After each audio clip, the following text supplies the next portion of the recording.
have made a mess of the proposal that we put forward, and instead of something very simple that was targeted, that would inject confidence into people going out and spending, what they've done is a very cumbersome proposal. That means if I go out for a meal in January, I'll get tax back in 2022, and excludes 1 million workers, carers, pensioners, people who've been made unemployed, people who genuinely need a break at this point in time from their scheme, so it's unfair. So there are things to be welcomed, but the reality is this is a really big missed opportunity. It's not targeted or focused, and it doesn't really, I think, deal with the quantum of the problem that we have, particularly in specific sectors like tourism, accommodation and hospitality. How much more would you have spent? Well, one of the key areas that we argued for is that there needed to be additional grant support. So we argued from the very outset that the type of support that needed to be provided was similar to what happens in the north, in Germany and other countries. So €10,000 for affected sectors and €25,000 for most affected sectors. That would have meant that grants in the quantum of 1.7 billion would have been announced yesterday. That isn't what happened. We got a paltry amount of €300 million. People who are, the man with the van, as they would call them, the sole traders, the people who employ 6 or 7 others, who work out of their back kitchen, but to still employ people and still provide a very good service to the economy, are completely excluded from these type of grants. And that is what businesses are telling me. It's what they're telling our party. It's what they're telling anybody who's willing to listen to them, that they need additional grant aid support. So we would have provided that support. So you're looking at what, about 8.5 billion overall then, if I'm judging by those figures, or are we talking more than that? Oh, well, the other thing we would have done is we would have specifically targeted the hospitality and tourism sector. This is the sector that everybody agrees is hardest hit.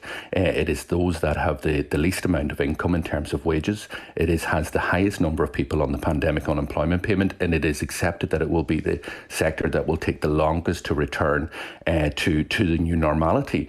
So we would have cut VAT rates from 13.5% down to 9%. That would cost €180 million. That type of money is really required, because if you take that, and if you take the staycation voucher that we proposed, €200 per adult, €100 per child, similar to what is happening in areas like Italy, Vienna, other European countries, that would have cost €860 million. But even if we got just half the people that are on the pandemic unemployment payment back to work before the end of the year, that proposal would have paid for itself. Instead, what we have, as I said, is 1 in 3 workers excluded from this year. We have carers, we have pensioners, we have people who've been made unemployed, not able to benefit from this. We have a ridiculous situation where you could go into a restaurant in October where 2 meals identically are being served to 2 different tables. The state is subsidising one by 20% and the other doesn't get any support whatsoever. The difference is the table that doesn't get any support is the low-income household. It might be the wife who's looking after her husband, caring for her for the last number of years, who needs a break, but the government has said, no, we're not supporting you because you don't have income enough sufficient to be able to benefit from this. And even the table who is getting the support, they may not get the tax back. There's a little bit of a break up on your line, Pierce Doherty. Very simple, that could have injected confidence into the system. And apologies to listeners for some of the audio quality there.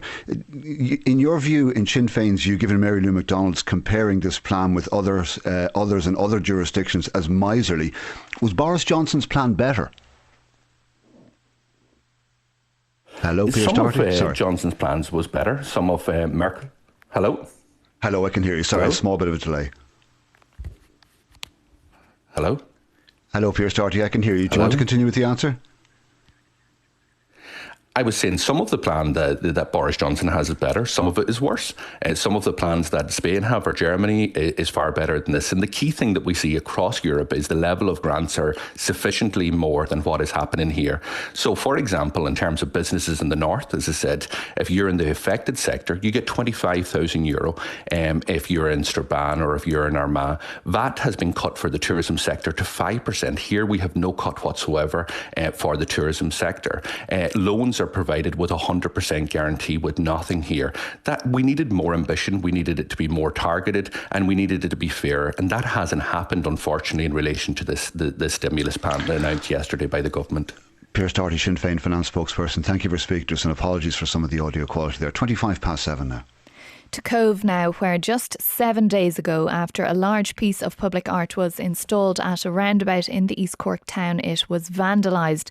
The art, which featured a number of herons, was designed and installed by the Wicklow-based artist Emma Jane Rushworth, who specialises in wire garden sculpture.